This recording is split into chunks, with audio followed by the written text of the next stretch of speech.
saya bersama Koal akan menyusuri pesisir pantai selatan Banten dan akan mencari biota-biota laut yang ada di sekitar sini. Ikuti jejak saya, jejak petualang.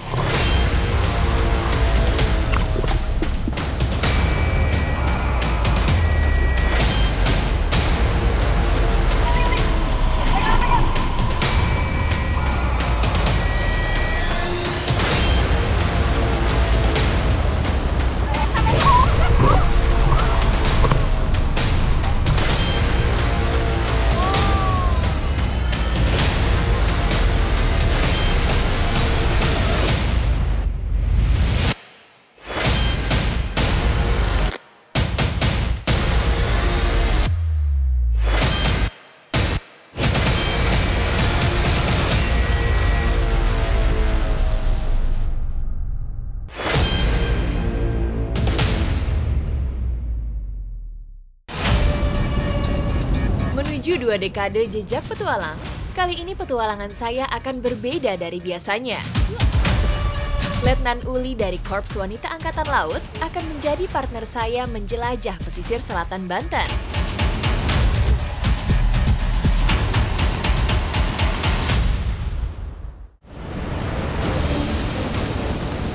Memiliki alam yang mempesona, wilayah pesisir selatan Kabupaten Lebak, Provinsi Banten juga kaya akan sumber daya lautnya.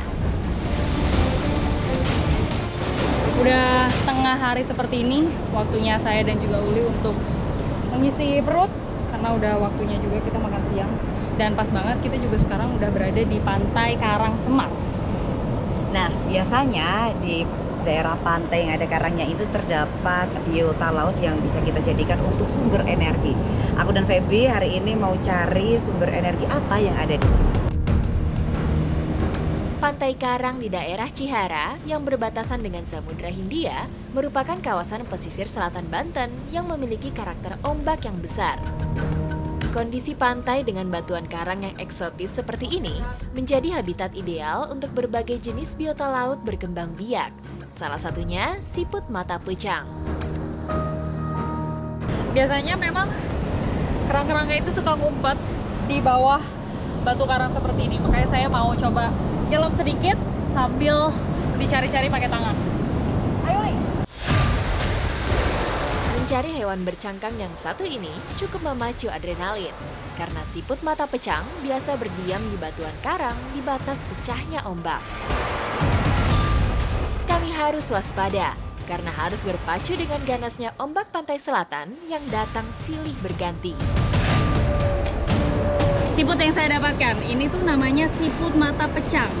Tuh, memang mencarinya itu sedikit sulit karena dia mirip sekali nih warnanya sama karang-karang yang ada di sini. Sebutan mata pecang berasal dari lapisan dalam siput yang berwarna putih dan berbentuk oval seperti mata. Lapisan teksturnya yang keras seperti batu menjadi pelindung siput mata pecang dari predator laut.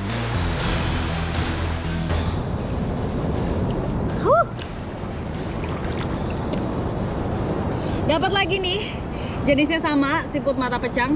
Cuma ini ukurannya lebih besar daripada yang tadi. Lumayan, nih udah dapat kedua. Berarti mungkin semakin ke sana akan mendapatkan lebih baik lagi. Mata pecang banyak bersembunyi di rongga-rongga karang. Untuk menjangkaunya, saya dan Letnan Uli harus menyelam ke cekungan yang masih terisi air laut.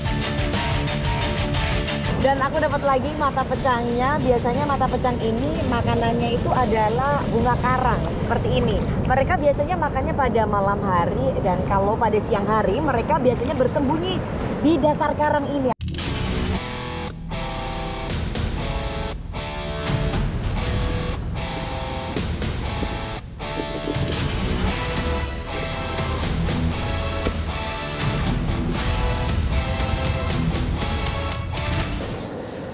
Saya dapatkan cangkangnya sama, bahkan dia tuh lebih besar, tapi sayangnya dia kosong, malah diisi sama kelomang nih, karena yang saya tahu kelomang itu suka mengisi cangkang-cangkang yang kosong.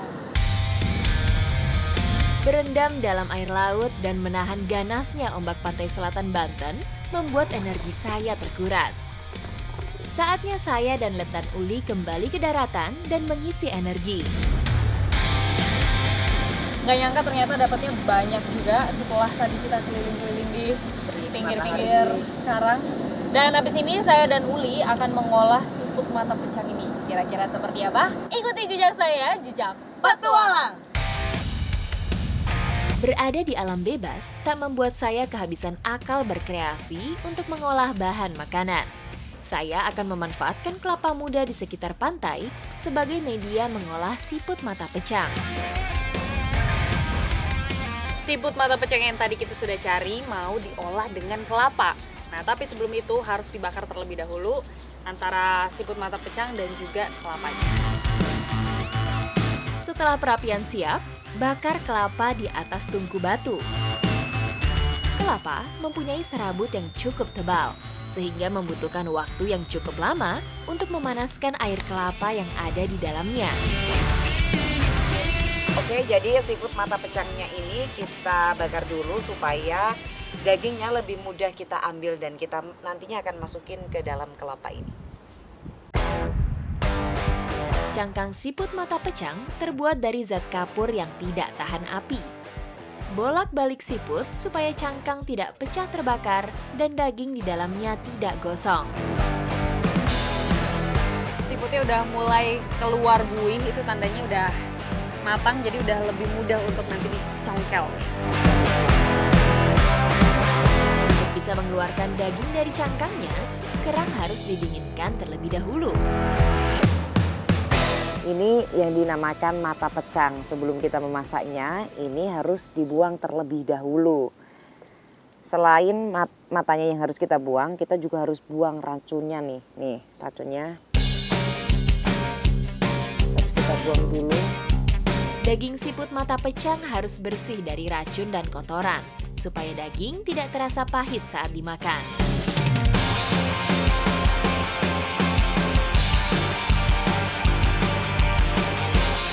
Jadi memang sengaja daging siputnya itu dimasukkan ke dalam air kelapa untuk menambah rasa gurih. Ya, kita tunggu nih sampai matang. Selain menambah cita rasa, proses masak ini akan membuat daging siput pecang menjadi lebih empuk.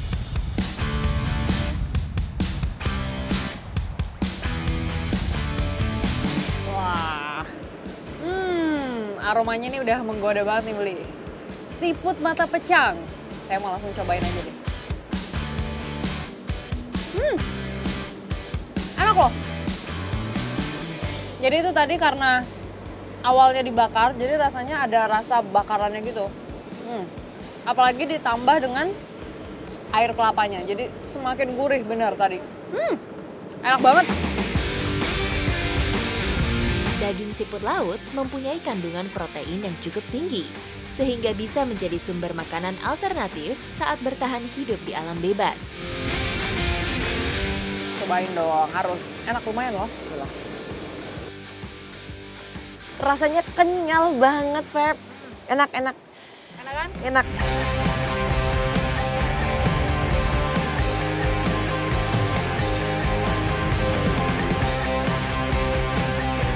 Petualangan saya bersama Koal masih berlanjut. Ikuti jejak saya, jejak petualang.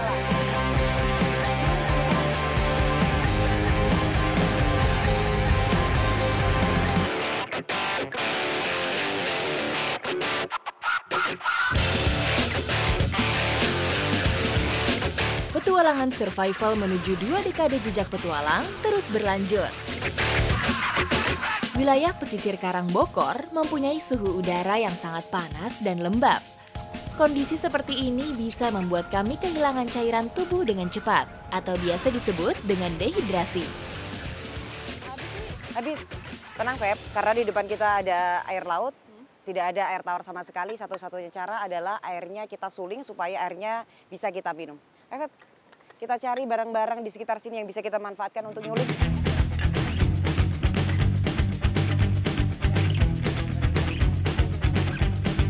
60% tubuh manusia terdiri dari cairan, sehingga asupan cairan untuk tubuh harus terpenuhi setiap harinya.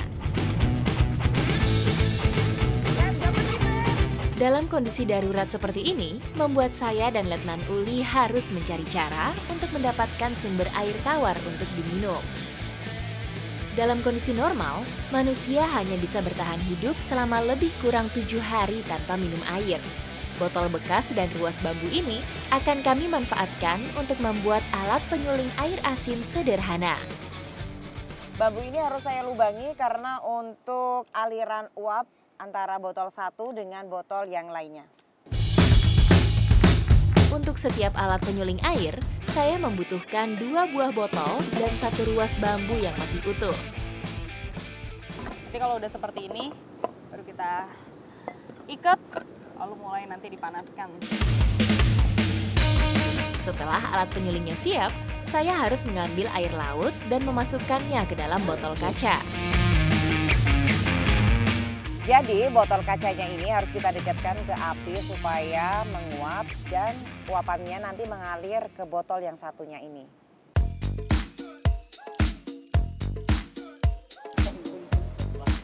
Selain tahan api, botol kaca akan membuat air cepat mendidih saat dipanaskan. Air laut yang mendidih akan menghasilkan uap air yang akan naik ke saluran bambu hingga ke botol penampungan. Bambunya ini memang sengaja didinginkan dengan cara disiram dengan air supaya uap yang sudah dihasilkan itu bisa cepat menetes ke botol yang kosong. Proses penyulingan air laut seperti ini memang membutuhkan waktu yang cukup lama. Harus sabar menunggu tetes demi tetes uap air yang tertampung.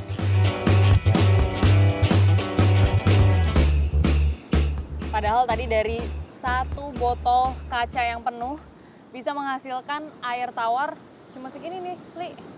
Nggak banyak memang, tapi lumayan lah. Bisa melepas dahaga walaupun memang sedikit. Seger banget rasanya, Li. Nanti berarti kita harus coba lagi ya. Oke. Kita bikin lagi. Petualangan saya bersama Koal masih berlanjut. Dan setelah ini saya bersama Uli akan melakukan kegiatan atau petualangan selanjutnya. Ikuti jejak saya, jejak petualang.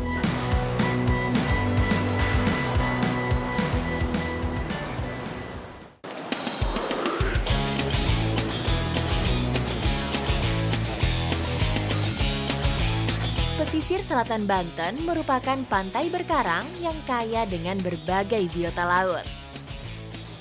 Di balik ganasnya ombak, kami akan mencari karang sua, jenis bulu babi yang banyak ditemui di pantai Cipunaga, Kecamatan Cihara, Kabupaten Lebak. Wah, nih yang kita dapatkan ini namanya karang sua. Mirip seperti bulu babi, cuma dia warnanya berbeda, dia lebih agak kecoklatan dan duri-durinya ini juga lebih tebal. Duri ini berfungsi sebagai alat gerak dan perlindungan diri dari empasan ombak. Jadi setiap beberapa detik sekali kita harus ngecek ombak di belakang kita karena memang benar-benar besar ombaknya. Dan kalau memang udah kelihatan besar, kita harus mencari nih cengkraman karang-karang yang ada di sini.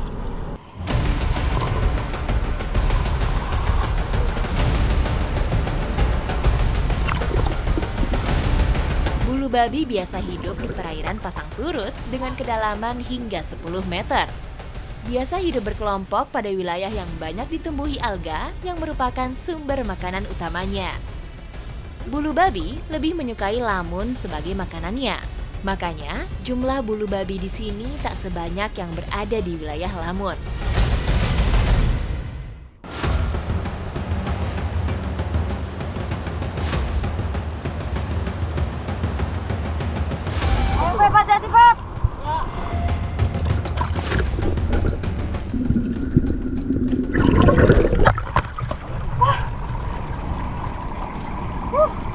Dapat juga nih satu tadi di bawah.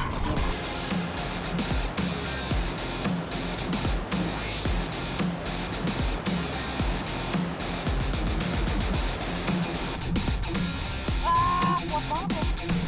Ada satu yang benar-benar merekat sekali dengan karang karena dia itu ada tentakel di bawahnya. Jadi dia nggak akan bergeser kemana-mana. Dan karena makanannya dia juga adalah rumput laut, makanya dia benar-benar nempel di karang.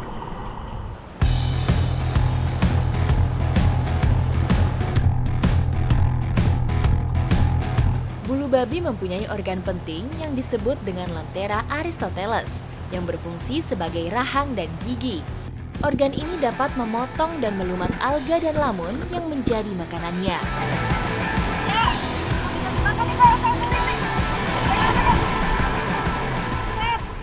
Ini juga bisa dimakan nih, Feb. Rumput laut bisa dimakan langsung. Bisa, Feb. Bisa dimakan ini.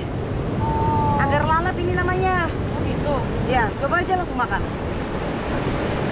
Enak kan? Iya benar. Gurih. Krenyes-krenyes ya. Ya udah, kita nanti makan ini, tapi kita ngambilin dulu kali ya yang banyak. Oh, hati-hati tuh ombaknya. Awas. Kita cari di tempat lain aja, Beb. Yang obatnya agak kecil. Iya kan, Beb? Selain bulu babi, ada salah satu biota laut lain yang bisa kita konsumsi secara langsung. Namanya agar lalap. Jenis rumput laut satu ini juga banyak dijumpai di pesisir selatan Banten. Warnanya kehijauan dan bentuknya seperti rumput di daratan. Jadi memang nggak semua jenis rumput laut itu bisa dimakan secara langsung. Nah, kalau yang ini, itu harus dimasak terlebih dahulu. Nggak bisa langsung dimakan. Kalau ini agar lalap, enaknya bisa langsung dimakan.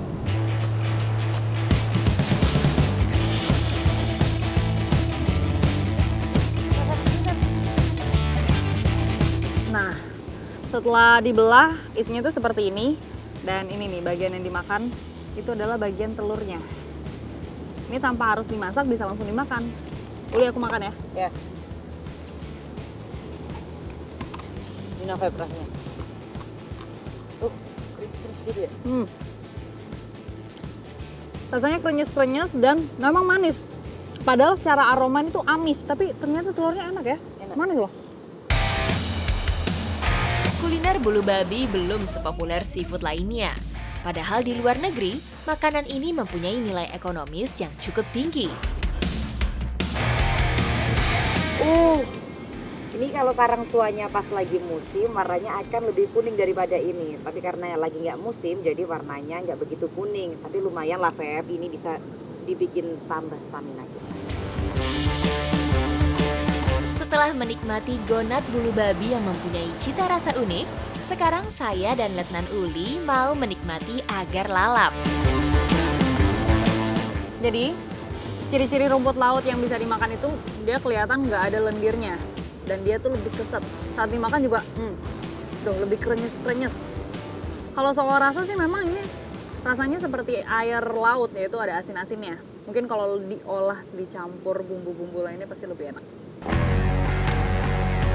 Disebut agar lalap karena jenis rumput laut ini dimakan langsung tanpa harus diolah, seperti lalapan sayur pada umumnya. Untuk mendapatkan sumber makanan di laut memang tidak harus pergi ke tengah. Di pinggiran seperti ini juga kita bisa mendapatkan ini. Salah satunya ada karangsua dan juga rumput laut yang bisa kita manfaatkan untuk ngisi perut kita. Pas banget nih kita nikmatinnya juga sambil menikmati angin sore.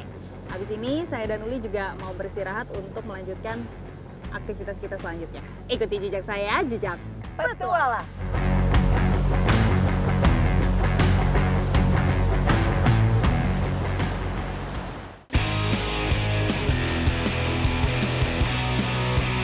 Petualangan menuju 2 dekade jejak petualang menyusuri pesisir Banten akhirnya membawa kami sampai di pantai Desa Cihara, Kabupaten Lebak, Banten. Pertemuan nelayan lokal yang sedang beraktivitas di tepi pantai menjadi pertanda bahwa kami sudah sampai di daerah dekat pemukiman masyarakat. Wah, Pak. Ini lagi ngapain, Pak? Kang? Dari Jodang. Jodang? Iya. Oh. Pak, boleh ikut nggak, Pak? Boleh. Boleh. Pas banget nih. Setelah berjalan cukup jauh, saya dan Uli ketemu dengan nelayan yaitu Pak Jodang dan juga Kang Sardi. Dan habis ini mau mencari lobster. Ikuti jejak saya, jejak petualang.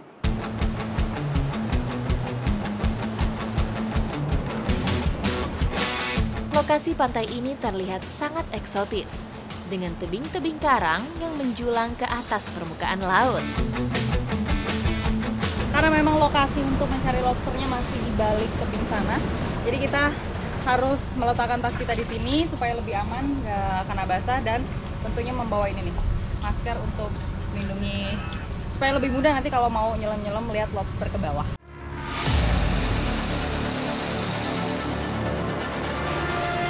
Saya harus menyeberangi lautan di antara ombak ganas pantai selatan yang menghantam batuan karang. Spot lobster di sini hanya dapat dijangkau saat air surut. Letaknya tersembunyi di balik tebing karang yang berhadapan langsung dengan pecahnya ombak Samudra Hindia. Nah, biasanya warga desa Cihara ini memang mencari lobster dengan berbagai cara. Kebetulan kan di sini pakai jodang. Ini saya lagi mau ngambil dulu jodangnya di bawah. Oh, Komang.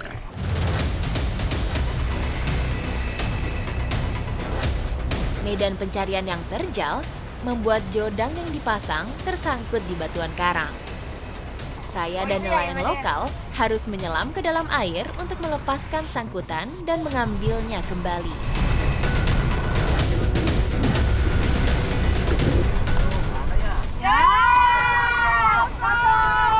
Belum berhasil. Kita nggak boleh menyerah. Kita cari Yang lain lagi. lagi. Yang lain banyak sih banyak. Masih Ayo. banyak? Iya, ayo.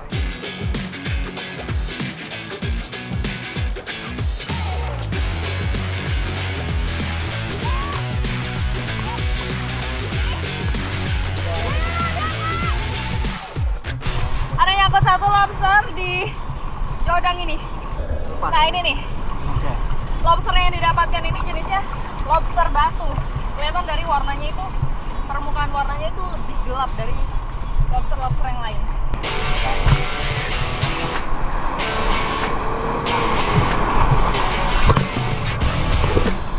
Aduh, ini luar biasa. Pantai selatan. Makanya nggak heran kalau ombaknya sebesar ini dari tadi. Lobster mempunyai cangkang yang keras dan duri yang tajam pada bagian kepalanya. Keduanya menjadi alat pertahanan lobster dari pemangsa di alam liar. Lobster juga disebut hewan laut abadi karena mampu memproduksi enzim telomerase, yaitu enzim yang dimiliki krustasea untuk bertahan hidup. Jadi, makin bertambah umur, lobster akan semakin kuat dan besar. Ini ombaknya cukup luar biasa. Sebutin. Rame-ramenya ke bawah Sampai ombak. sampai ke ombak. Ini bener-bener Oh, garing ya. ombaknya bener-bener luar biasa.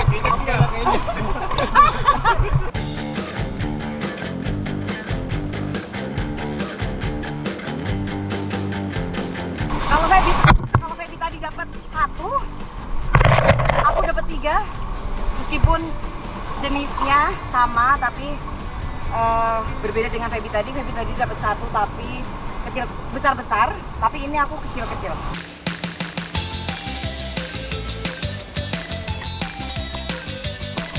Jodang merupakan perangkap lobster dengan kerangka besi berbentuk bulat dan umpan di tengahnya. Besi ini juga berfungsi sebagai pemberat supaya perangkap tidak hanya terbawa ombak. Jodang biasanya dipasang di batuan karang yang menjadi tempat lobster mencari makan maupun jalur pergerakannya. Oke, udah terpasang dengan aman ini talinya, berarti kita tinggal menunggu aja nanti dapat lobster ya. Dan memang warga di sekitar sini itu nggak cuma nyari lobster. Nah, di belakang saya juga di sana ada yang suka memancing ikan. Jadi memang di sini ramai juga ya. Ya ramai juga. Kalau lo surut nih banyak yang mancing, banyak yang cari lobster. Ini surut. Iya, segini surut ini, Mbak. Padahal ombaknya luar biasa.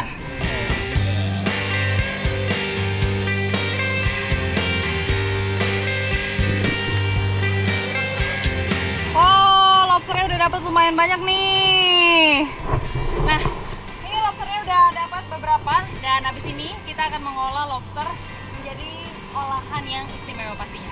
Ikuti jejak saya, jejak petualang.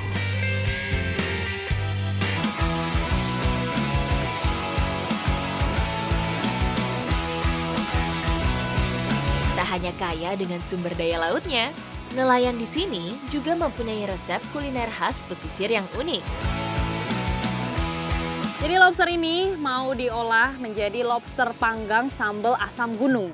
Jadi sebelum itu lobsternya mau dipanggang dulu nih, karena itu baranya sudah siap.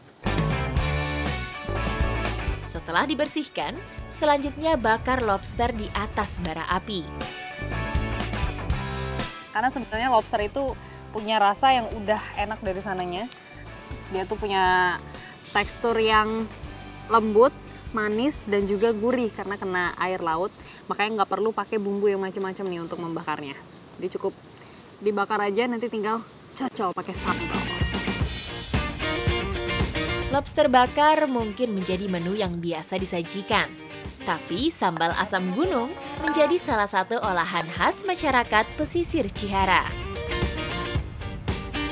Sambil nunggu lobsternya matang, aku mau bikin sambal asam gunung. Nah, ini nih daunnya. Jadi daun asam gunung ini bisa bikin sambalnya itu semakin seger dan bau amisnya itu hilang lobsternya itu. Sambil nungguin Feby selesai, nanti lobsternya ketika udah matang dicocol pakai sambal asam gunung ini. Daun asam gunung sekilas mirip dengan daun singkong. Uniknya, di dalam daunnya mengandung rasa asam yang segar.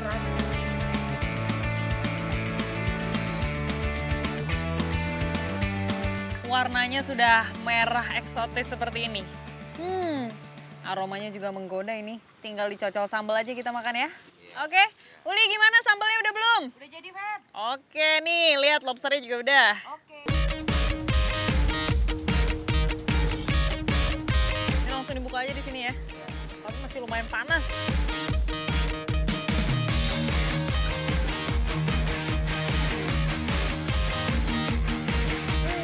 Aromanya udah menggoda sekali, tinggal dicocol aja pakai sambal. Dan ini udah anget sih, jadi udah enak, tinggal kita buka aja nih bagian dagingnya. Daging lobster mirip dengan udang, namun mempunyai serat yang lebih tebal dan kenyal. Memang lobster ini rasanya nggak pernah ngecewain. Ini aja original, apalagi kalau dicocol sambelnya. Abis ini saya mau cocol pakai sambal asam gunungnya.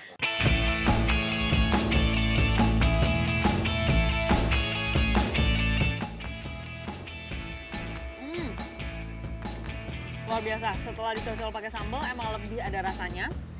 Tapi kalau secara pedas itu kurang, lebih dominan rasa asamnya. Karena tadi daunnya juga lebih banyak ya, Uli?